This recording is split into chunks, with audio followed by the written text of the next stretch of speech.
LeBron James, the legendary basketball star, is denied access to his own private jet by a racist security guard at the airport.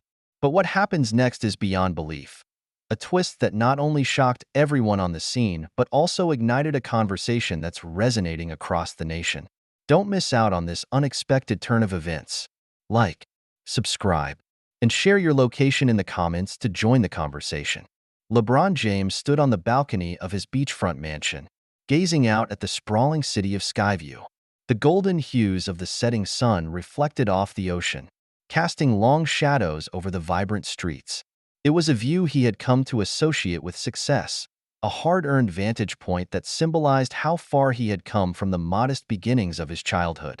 But tonight, the view did little to quell the restless energy coursing through him. He was on the brink of making a decision that, for him, felt monumental. Owning a private jet had always been a dream, though not for the reasons most would assume. For many, a private jet symbolized extravagance and ego, a means to flaunt wealth and status. But for LeBron, it was about something deeper: freedom, the freedom to move, to reach people and places without limitations, to expand his growing business empire, and most importantly, to fuel his philanthropic aspirations. He envisioned it as a tool, not a trophy. The idea had come to him during a recent trip to a remote community in Heartland. He had been invited to speak at a school where students struggled with poverty and limited resources.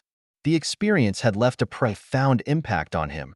The children's wide-eyed curiosity and determination reminded him of his own childhood, growing up with big dreams and limited opportunities. It was on the flat, cramped seat of a commercial plane that the thought struck him. What if he had the means to reach these places more efficiently, to visit more schools, more communities, and provide real, tangible support? He ran his hand over his jaw, deep in thought. The decision wasn't just about logistics. It was about making a statement. It was about showing the world, and himself, that he had arrived at a place where he could dream even bigger. The ringing of his phone pulled him from his reverie. He glanced at the screen. It was Jack's, his longtime manager and close friend. "LeBron, you there?" Jax's voice came through with its usual brisk energy. "Yeah, I'm here. Just thinking," LeBron replied, his voice steady but contemplative. "About the jet, right? I know that tone." Jax chuckled on the other end. "So what's the verdict? Are you going for it?" LeBron hesitated for a moment, then exhaled. "I think I am. It's not just for me, Jax. You know that. I do, and I respect it. But you've got to be sure. This is a big investment, and it'll come with its own set of challenges. People are going to talk. You know how they are." LeBron leaned against the railing, letting the evening breeze cool his thoughts. He knew what Jax meant. Despite his success, he was no stranger to scrutiny. His every move was analyzed, criticized, and often misunderstood. But this wasn't about public opinion. It was about his vision, his purpose.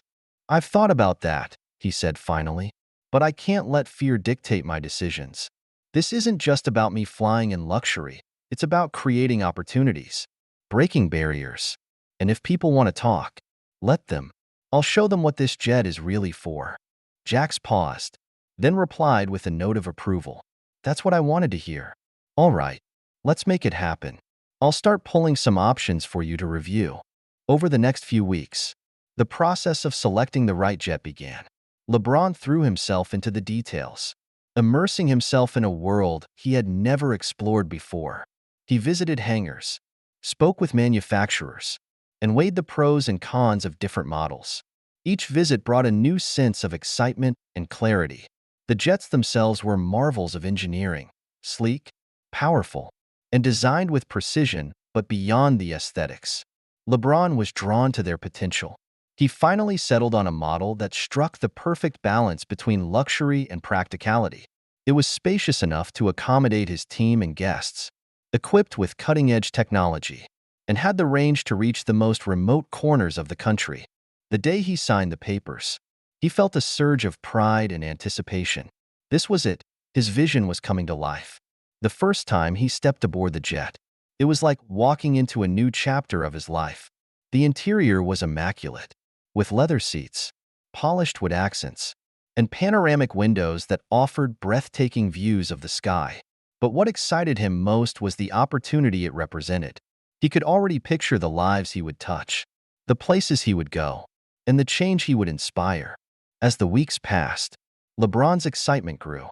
He began planning his first flight, a trip to visit several communities where he had ongoing projects. The itinerary was packed, but he was eager to hit the ground running. This wasn't just a new mode of transportation, it was a new way of life. On the eve of the inaugural flight, he stood in his living room, staring at a framed photo of his younger self. In the picture, he was a lanky teenager with an oversized basketball, his eyes full of hope and determination. He smiled, feeling a profound sense of gratitude for the journey that had brought him here. "You've come a long way," he murmured to himself, "but the work's just beginning." As he turned off the lights and prepared for the day ahead, he felt a renewed sense of purpose. Tomorrow, he would take to the skies not just as a symbol of his success, but as a beacon of what was possible. What he didn't know was that his first flight would bring challenges he could never have anticipated, testing his resolve and reshaping his mission in ways he could not yet imagine. The morning of LeBron's inaugural flight arrived with the promise of clear skies and endless possibilities. The sun bathed the private airstrip in a warm glow as LeBron's car rolled through the gates. He leaned back in the plush leather seat, savoring the moment. This was it, the beginning of a new chapter. The jet, a masterpiece of sleek engineering and custom design, gleamed on the tarmac like a beacon of achievement. As the car pulled up to the hangar, LeBron stepped out, greeted by the hum of activity around him. Technicians and crew members moved with practiced efficiency, readying the plane for departure.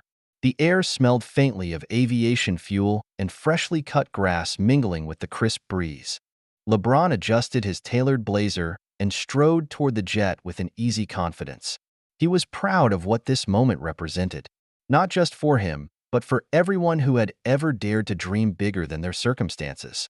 The calm was shattered when a voice called out from behind him. "Hey, you, hold it right there." LeBron turned, his brow furrowing. A security guard approached, his posture stiff and his expression stern.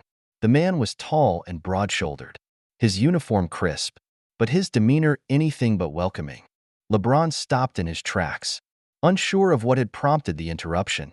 "Can I help you?" LeBron asked, keeping his tone polite. The guard's eyes narrowed as he looked LeBron up and down. "This is a private airstrip. You're not supposed to be here." LeBron tilted his head slightly, taken aback by the man's tone. "I know. I'm here for my flight," he replied, gesturing toward the jet. "That's my plane." The guard let out a sharp laugh, more of a bark than a sound of amusement. "Your plane? That's funny. Now let's see some ID." LeBron's patience was already wearing thin, but he reached into his pocket and pulled out his driver's license and a laminated card verifying his ownership of the jet. The guard snatched them from his hand, his eyes darting between the documents and LeBron. "This can't be right," the guard muttered under his breath. He glanced up, his expression twisting with suspicion. "How exactly did you afford a plane like this?" LeBron's jaw tightened. He had encountered prejudice before, but it never failed to sting. "I worked for it," LeBron said evenly. "Now if you're done, I'd like to get to my flight." The guard didn't move. Instead, he stepped closer, his voice lowering but losing none of its hostility. "Look, buddy, I don't know what kind of scam you're running, but I've seen this kind of thing before. You don't belong here." The accusation hit like a slap. LeBron squared his shoulders, his imposing frame towering over the guard. But he kept his voice calm. "I don't know what you think you've seen, but this isn't a scam. I own that plane, and I have every right to be here." The guard's face hardened, and he crossed his arms. "We'll see about that. I'm calling the police." Before LeBron could respond, the guard stepped away, pulling a radio from his belt. LeBron stood there, his mind racing. He could feel the eyes of the crew on him, their curiosity tinged with unease. The sense of triumph that had filled him earlier was gone, replaced by a heavy knot of anger and disbelief. Within minutes, the wail of sirens broke through the quiet morning.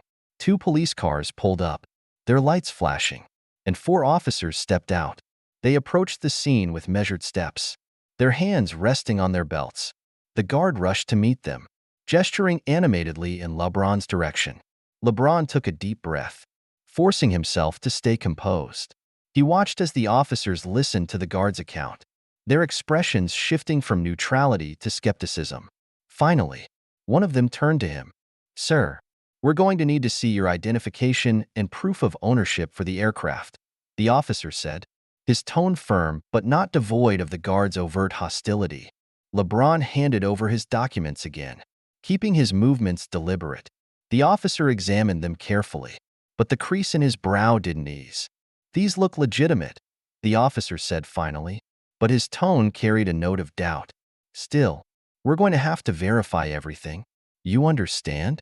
LeBron nodded, though his patience was wearing thin. "I understand, but this is unnecessary. Everything you need is right there." The verification process dragged on. The officers called in the documents, cross-referencing them with aviation authorities. LeBron stood by the jet, his arms crossed, while the guard hovered nearby, a self-satisfied smirk on his face. The crew had dispersed, giving the scene a wide berth, but their furtive glances spoke volumes. As the minutes turned into nearly an hour, LeBron's frustration grew. Memories from his past began to resurface, moments when he had been underestimated, dismissed, or outright insulted because of the color of his skin. He had thought he had left those experiences behind, but here they were again, rearing their ugly heads. Finally, one of the officers approached, holding the documents. "Everything checks out.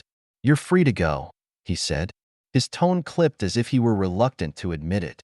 LeBron took the papers and looked the officer square in the eye. "That's it? No apology for wasting my time, for assuming I didn't belong here?" The officer hesitated, but before he could respond, the guard interjected. "Look, we were just doing our job. You should be glad we're thorough." LeBron's temper flared. "Thorough? This wasn't thorough. This was profiling, plain and simple, and you know it." The guard's smirk faded, but he didn't respond. The officers exchanged uneasy glances before returning to their cars. As the vehicles pulled away, LeBron turned back to the jet. The moment that had once felt like a triumphant milestone now felt tarnished. As he boarded the plane, his thoughts were a whirlwind of anger, disappointment, and resolve. He knew this was more than just an isolated incident. It was a reflection of a deeper issue, one that couldn't be ignored. As the engines roared to life and the jet began to taxi down the runway, LeBron stared out the window, his mind already turning to how he would respond. This wasn't over. Not by a long shot. The engines roared as LeBron's jet lifted off the tarmac, but the usual thrill of flight eluded him. He stared out the window, the sprawling city of Skyview below gradually fading into a patchwork of fields and roads. His thoughts were a storm of frustration and disbelief. What should have been a triumphant first flight in his new jet was overshadowed by the events that had unfolded on the ground. He gripped the armrest tightly, replaying the confrontation with the guard and the subsequent humiliation by the police. The memory of the guard's smirk was like a thorn in his mind. He could still hear the man's condescending voice, dripping with suspicion and disdain. "You don't belong here." Those words echoed in his head, each repetition stoking the fire of his anger. It wasn't just the words themselves, but the weight of the implication. No matter how far he had come, how much he had achieved, there were still people who saw him as less than, who believed he didn't deserve to stand where he did. LeBron let out a frustrated sigh and leaned back in his seat. His assistant Jax, who had joined him for the flight, glanced at him from across the cabin. He hesitated before speaking, his voice soft but concerned. "LeBron, you good?" LeBron turned to him, forcing a small smile that didn't quite reach his eyes. "I'm good," he said, though the tightness in his voice betrayed him. Jax tilted his head, studying him. "You don't look good. That was a lot back there." LeBron's smile faded.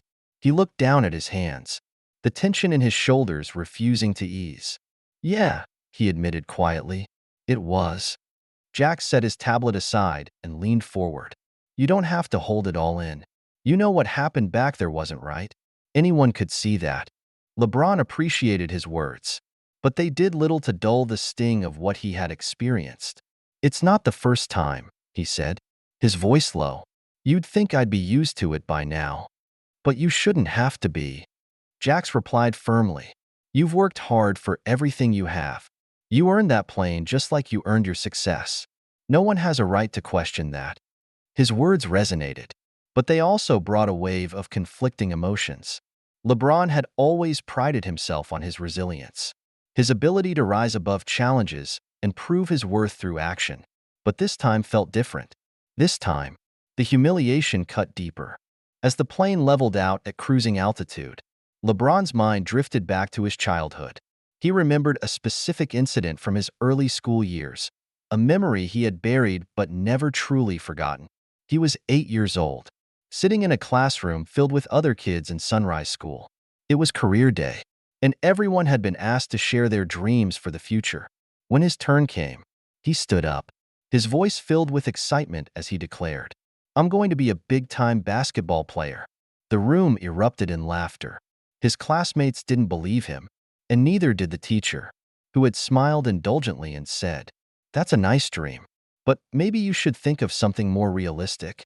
That moment had stayed with him, a reminder of how people often judged him before they knew his potential. It wasn't just the laughter. It was the underlying message that he wasn't enough, that his dreams were too big for someone like him. The memory mingled with the events of the morning, creating a bitter cocktail of emotions. Jax's voice broke through his thoughts. "LeBron, what are you going to do about it?" LeBron looked up, his friend's question catching him off guard. "Do about what?" "About what happened. About the way they treated you. Are you just going to let it go?" LeBron hesitated. His first instinct was to brush it off, to focus on the positive and move forward. But the more he thought about it, the more he realized that ignoring it wouldn't make it go away. This wasn't just about him. It was about everyone who had ever been judged unfairly, everyone who had been made to feel like they didn't belong.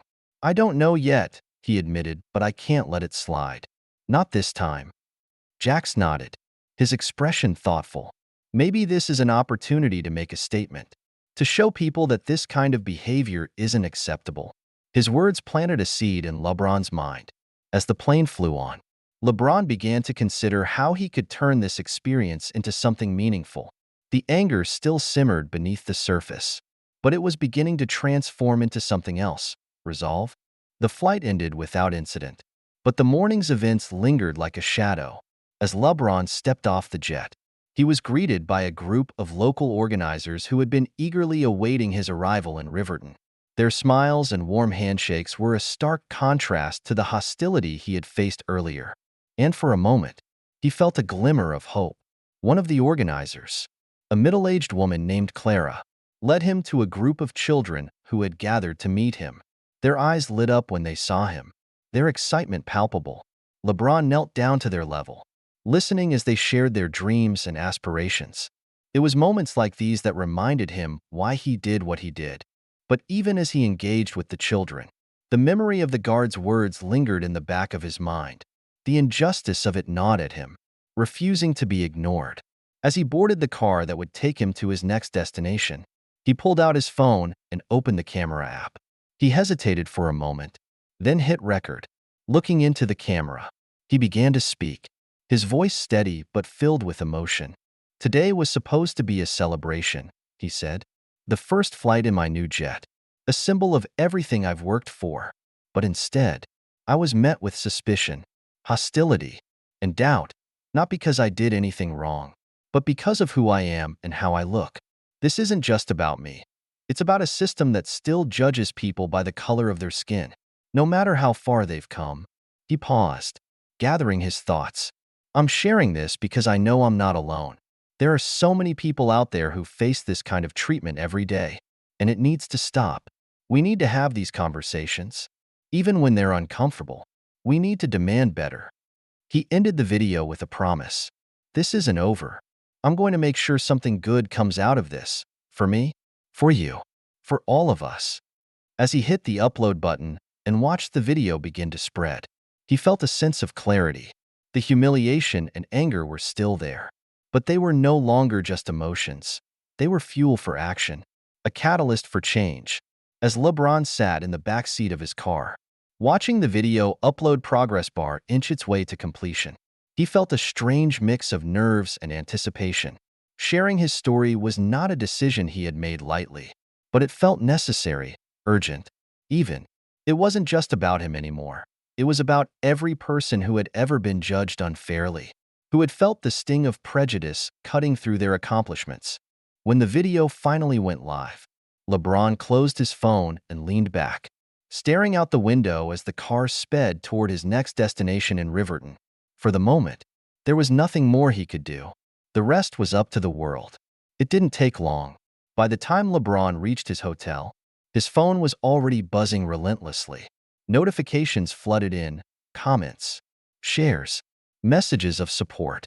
Jax, who had been monitoring the video's reach, met him in the lobby, his expression a mix of amazement and urgency. "LeBron," he said, holding up his tablet, "you're trending. And I don't mean just a little. This thing is blowing up." LeBron raised an eyebrow, taking the tablet from Jax's hands. The video had been viewed over 500,000 times in just 2 hours, and the numbers were climbing rapidly. Social media was ablaze with discussions.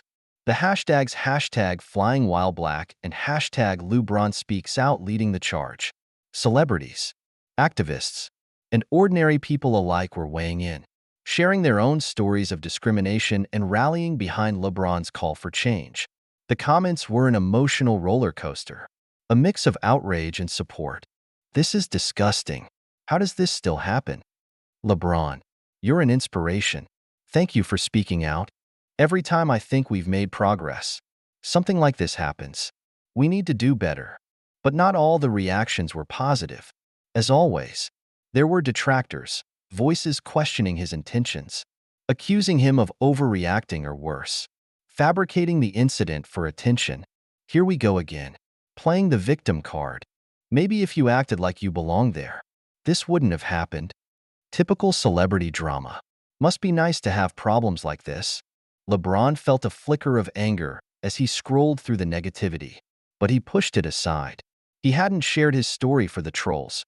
He had done it for the people who understood, for those who needed to see that they weren't alone.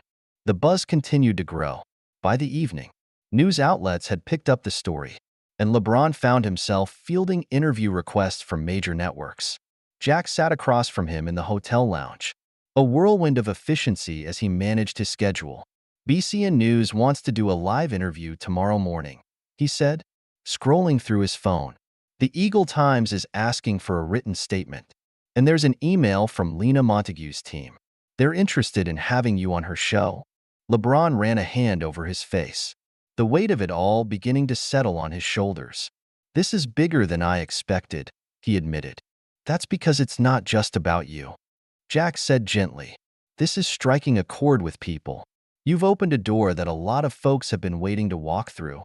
His words stayed with LeBron that night as he lay in bed. LeBron's thoughts were a blur of past and present.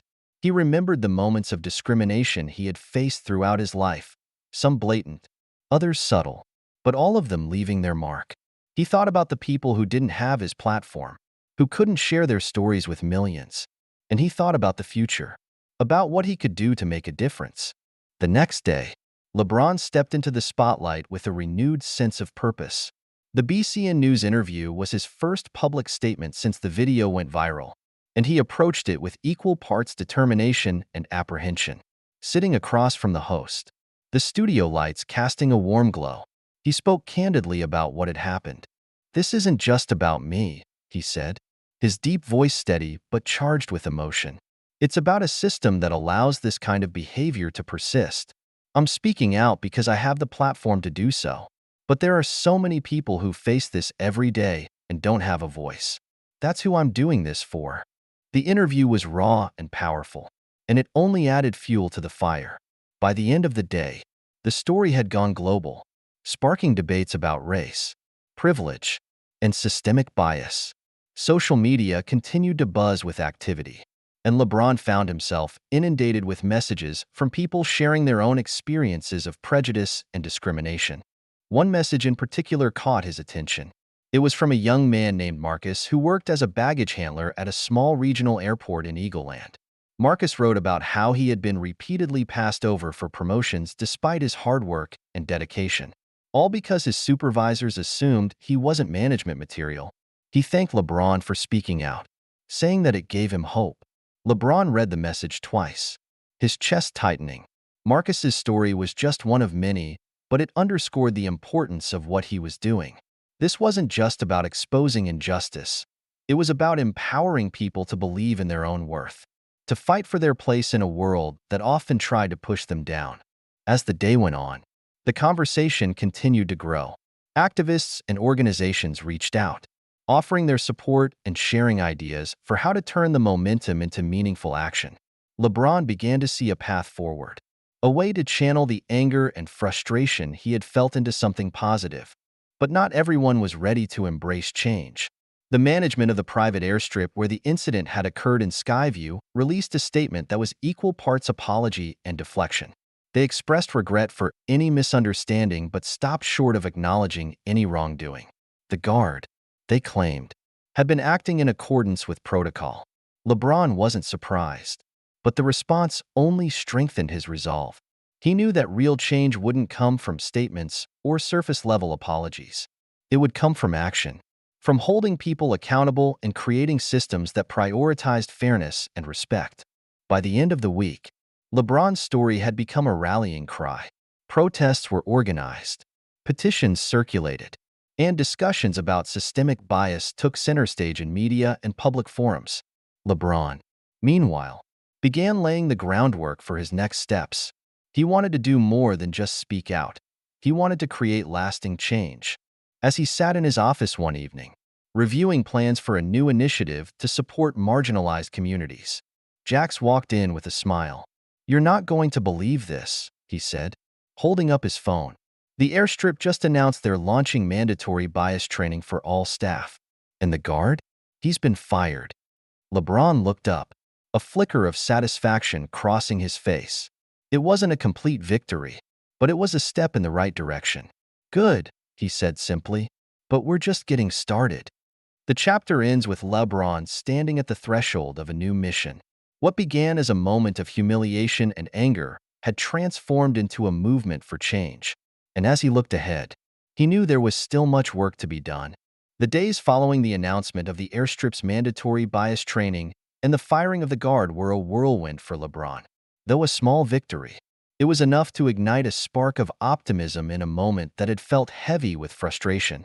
Yet as he sat in his office, reviewing messages from supporters and activists, he realized that the real work was just beginning.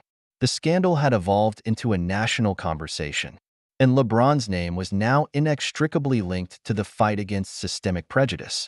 While he hadn't sought out this role, he recognized its importance. It was one thing to spark a conversation, but another entirely to turn that energy into meaningful change. As he leaned back in his chair, staring at the blueprint of his newly envisioned initiative, he felt the weight of responsibility settle over him. That evening, Jax joined him in his office, carrying a stack of documents. He placed them on the table and sat down across from him, his eyes scanning LeBron's face. "You've been quiet," he said. "What's on your mind?" LeBron gestured to the plans spread out before him. "This," he said simply. "I want to do more. Talking about the problem isn't enough. I want to be part of the solution."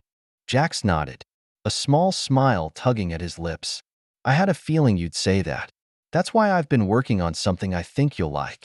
He slid a folder across the table toward him. Inside were detailed proposals for a new program, one that combined LeBron's vision for equality with his love of aviation. The idea was simple yet powerful.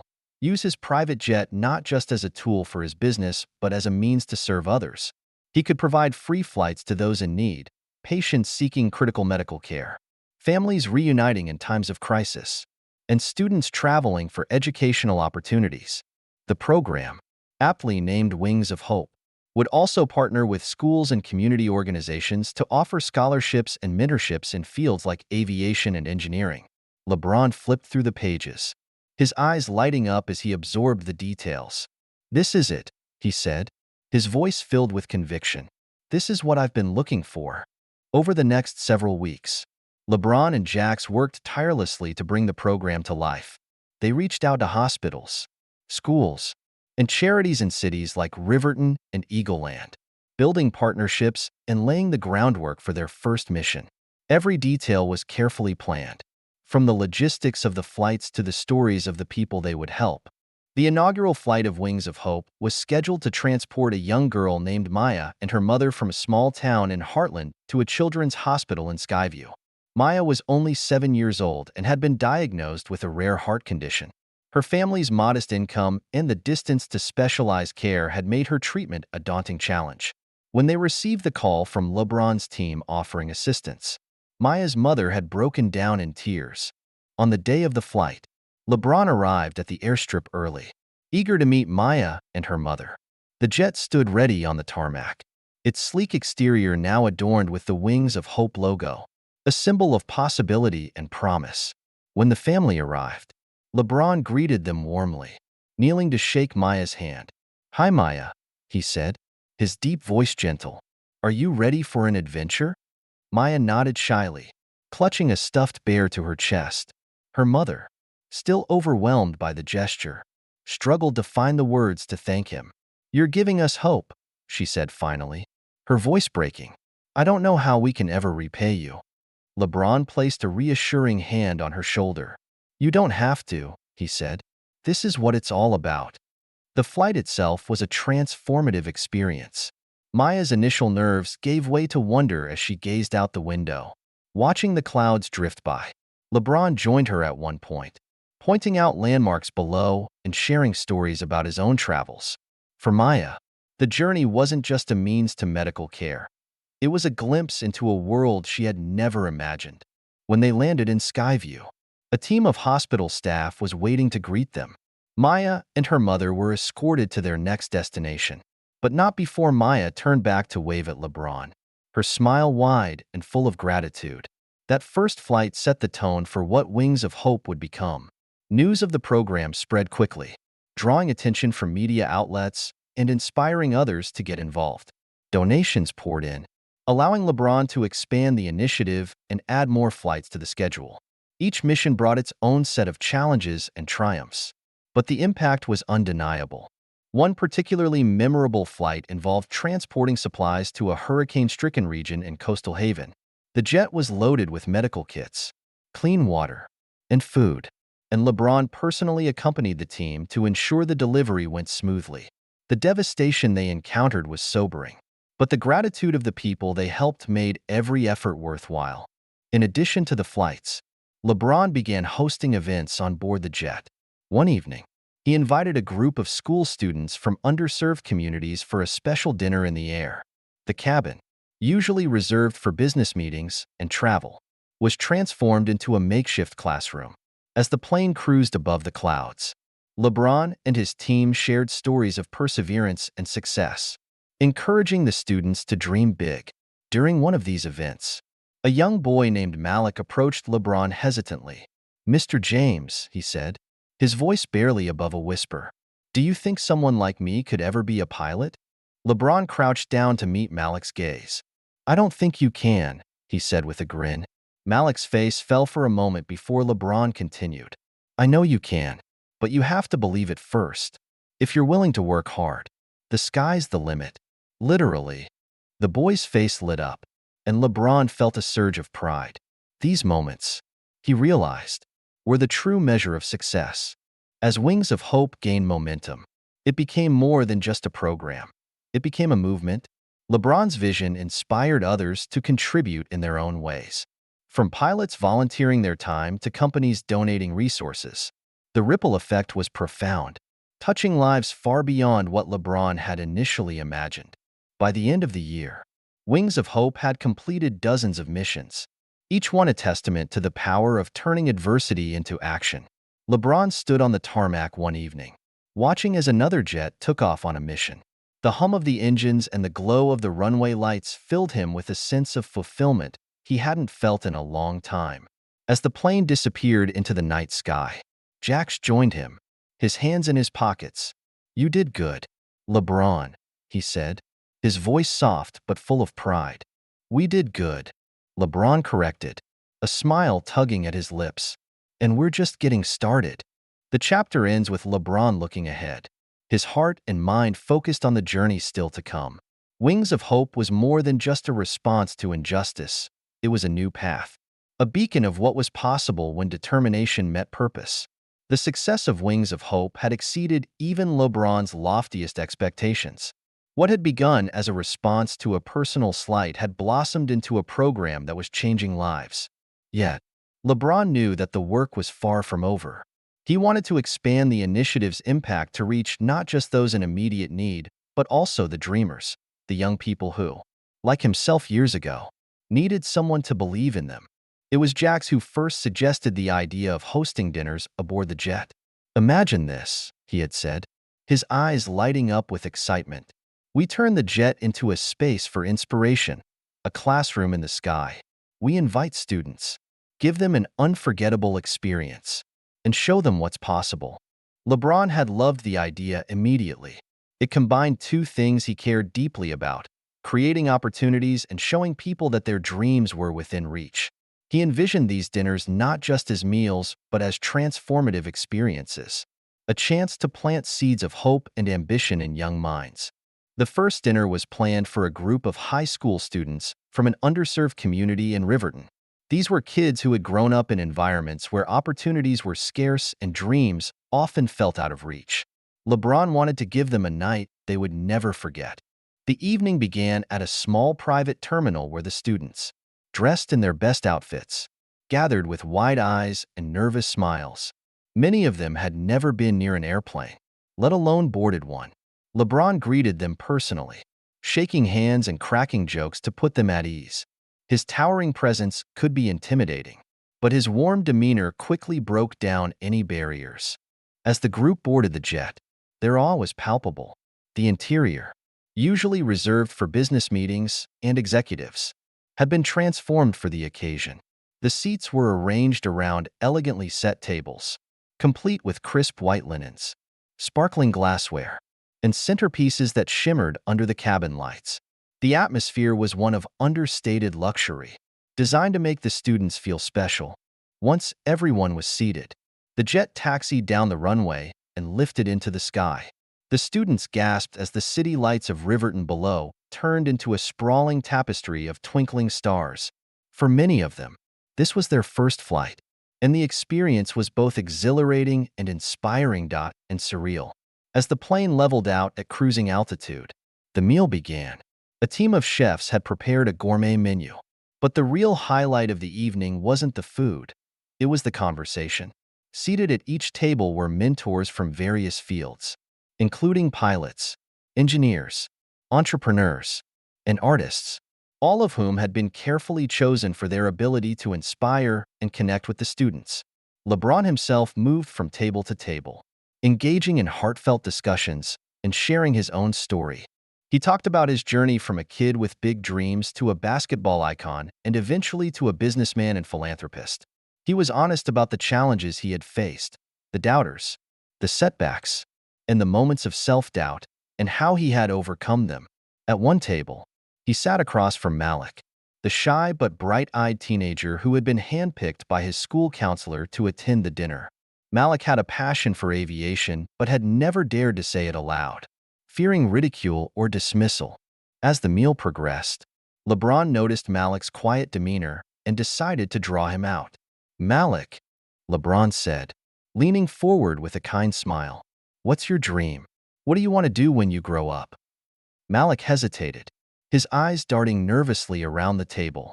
Finally, he took a deep breath and said, "I want to be a pilot, but I don't think it's realistic."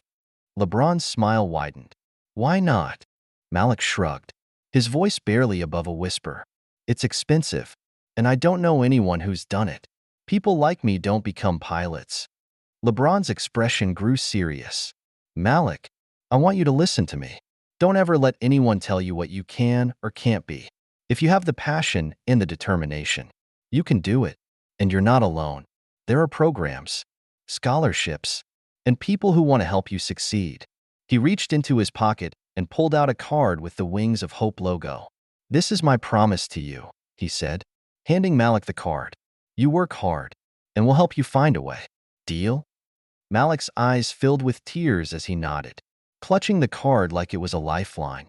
It was a moment that LeBron knew he would never forget. As the evening continued, the mentors shared their own stories of overcoming adversity and chasing their dreams.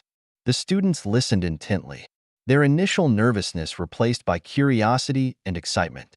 The cabin was filled with the hum of conversation and the occasional burst of laughter, creating an atmosphere of hope and possibility. Toward the end of the flight, LeBron stood at the front of the cabin to address the group. His voice was warm and powerful, carrying the weight of his sincerity. "I want you all to remember this night," he said, "not because of the plane or the fancy dinner, but because of what it represents. Every one of you has the potential to do incredible things. You have dreams, and those dreams are valid. Don't let anyone tell you otherwise. And when you face challenges, and you will, remember that you're not alone. There are people out there who believe in you, who want to see you succeed." He paused, looking around the cabin at the young faces filled with a mixture of hope and determination. "You are the future," he said, "and I can't wait to see what you'll accomplish." As the jet descended back toward Riverton, the students stared out the windows at the city lights below, their minds racing with newfound possibilities. When they disembarked, they carried with them not just the memories of an extraordinary evening, but also a sense of empowerment that they could take with them into their lives. In the weeks that followed, LeBron received letters from many of the students, thanking him for the experience and sharing how it had impacted them. True to his word, Malik began researching aviation programs and reached out to Wings of Hope for guidance. LeBron personally connected him with a mentor, ensuring that his dream of becoming a pilot would have a fighting chance. The success of the dinner inspired LeBron to make it a regular event, each one tailored to a different group of young dreamers. With every flight, he saw the ripple effect of hope and inspiration spreading further, touching lives in ways he hadn't imagined. For LeBron, the dinners were a reminder of why he had started Wings of Hope in the first place. It wasn't just about addressing injustice, it was about creating opportunities, lifting others up, and showing them that the sky was not the limit, but just the beginning. As another dinner ended and the jet taxied to a stop, LeBron stood at the cabin door watching the students disembark with wide smiles and excited chatter.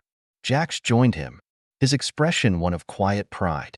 "You're making a difference, LeBron," he said. LeBron nodded, his gaze fixed on the students. "So are they," he replied. "They just don't know it yet." The chapter concludes with LeBron looking out at the night sky, a symbol of the limitless potential he hoped to inspire in everyone who crossed his path. The night sky stretched endlessly above the private airstrip in Skyview as LeBron stood on the tarmac, watching the latest Wings of Hope jet ascend into the heavens. Its powerful engines roared like a declaration, carrying supplies to a hurricane-ravaged region in Coastal Haven. The glow of its lights reflected in LeBron's eyes, a reminder of how far this journey had come. What had begun as an infuriating encounter filled with prejudice had blossomed into a movement that transcended him, touching lives in ways he could never have imagined. The air was crisp, carrying with it a sense of promise. Jack stood by his side, a tablet clutched in his hands, the screen glowing with updates about the program's latest accomplishments. "That's mission number 54, he said, his tone tinged with pride. 54 missions in less than a year. LeBron, do you realize what that means?" LeBron didn't respond immediately. Instead, he watched the jet disappear into the night, its blinking lights growing fainter until they vanished completely. Only then did he turn to Jax. "It means we're just getting started," he said, his deep voice steady but filled with determination. Jax nodded, a knowing smile on his lips. "You're right, and you're not the only one who thinks so." He handed him the tablet, where an email was opened from a prominent national foundation. They wanted to partner with Wings of Hope, offering significant funding to expand its operations. The proposal included additional aircraft, training programs, and even a global initiative to extend the program's reach to underserved regions around the world. LeBron's eyes scanned the email, his mind racing. The possibilities were staggering, but so were the responsibilities. This wasn't just about planes or flights anymore. It was about creating a lasting legacy, a symbol of hope and change that would endure long after he was gone. "Let's do it," he said finally, handing the tablet back to Jax. "But I want to make sure it stays true to what we started. This isn't about headlines or awards. It's about people." Jax nodded again. "Of course. That's why it works. It's always been about the people." As the days turned into weeks, the expansion of Wings of Hope began to take shape. New partnerships were formed, bringing in experts from various fields to enhance the program's impact. Pilots volunteered their time, eager to be part of something meaningful. Engineers offered to design more efficient systems for delivering aid. Educators reached out, proposing ways to integrate the program into schools and inspire the next generation of leaders. One of the most ambitious projects was the creation of a dedicated training program for aspiring pilots from underserved communities. LeBron had been deeply moved by his conversation with Malik during the dinner flight, and he wanted to ensure that other young people with similar dreams had the resources and support they needed to succeed. The program, aptly named Liftoff, was designed to provide scholarships, mentorship, and hands-on experience in the aviation industry. The first cohort of trainees included a diverse group of young men and women, each with their own story of perseverance and determination. LeBron made it a point to meet with them personally, sharing his own journey and encouraging them to embrace their dreams. "You're here because you've earned it," he told them during their orientation. "Don't ever let anyone make you feel like you don't belong. This is your chance to prove them wrong, not for them, but for yourselves." The trainees responded with enthusiasm, their passion evident in their eagerness to learn. Watching them take their first steps towards becoming pilots filled LeBron with a sense of pride and purpose. It was moments like these that reminded him why he had turned his anger into action. As Wings of Hope continued to grow, its impact became impossible to ignore. News outlets covered the program extensively, highlighting its success stories and the lives it had touched. One particularly moving segment featured Maya, the young girl from Heartland who had been the first beneficiary of the program. Now healthy and thriving, she appeared on camera with her mother, expressing their gratitude for the second chance at life that Wings of Hope had given them. "It wasn't just a flight," Maya's mother said tearfully. "It was hope. It was a reminder that there are people out there who care." The segment went viral, drawing even more attention to the program. Donations poured in, and volunteers from all walks of life offered their services. Wings of Hope was no longer just a program. It was a symbol of what could be achieved when compassion and determination came together. Despite the accolades and recognition, LeBron remained grounded. He knew that the work was far from over. There were still countless people in need, still barriers to break and minds to change. But he also knew that Wings of Hope had become something bigger than himself. It was a movement driven by the collective efforts of people who believed in a better world. One evening, as LeBron prepared for a speaking engagement, he reflected on the journey that had brought him here. He thought about the guard at the airstrip, the police officers who had doubted him, and the humiliation he had felt in that moment. It would have been easy to let anger consume him, to lash out or retreat into bitterness. But instead, he had chosen to fight, not with fists, but with action. The speaking engagement was at a university in Eagle Land, where students from diverse backgrounds had gathered to hear him share his story. As he took the stage, the audience erupted into applause, their energy filling the room. LeBron raised his hands to quiet them, his towering presence commanding attention. "Thank you," he began, his voice resonating through the auditorium. "But tonight isn't about me. It's about us. It's about what we can achieve when we refuse to let fear or prejudice define us." He spoke about his journey, about the moments that had tested him and the choices that had shaped him. He shared stories from Wings of Hope, highlighting the lives that had been changed and the dreams that had been realized. And he challenged the audience to carry that spirit forward, to find their own ways to make a difference. As he concluded his speech, the room erupted into a standing ovation. But for LeBron, the real reward came afterward, when students approached him to share their own stories and aspirations. Many of them spoke about how Wings of Hope had inspired them to believe in their own potential, to dream bigger than they ever thought possible. That night, As LeBron looked out at the city lights from his hotel room, he felt a profound sense of fulfillment. Wings of Hope was no longer just an idea or a program. It was a symbol. It stood for resilience, for compassion, and for the power of turning pain into progress. And as long as there were people who needed a hand up, he knew the work would continue. The story of LeBron James and Wings of Hope wasn't just about overcoming prejudice. It was about creating something lasting, something that would inspire and uplift for generations to come. And as the stars sparkled above, LeBron couldn't help but smile, knowing that the journey was far from over.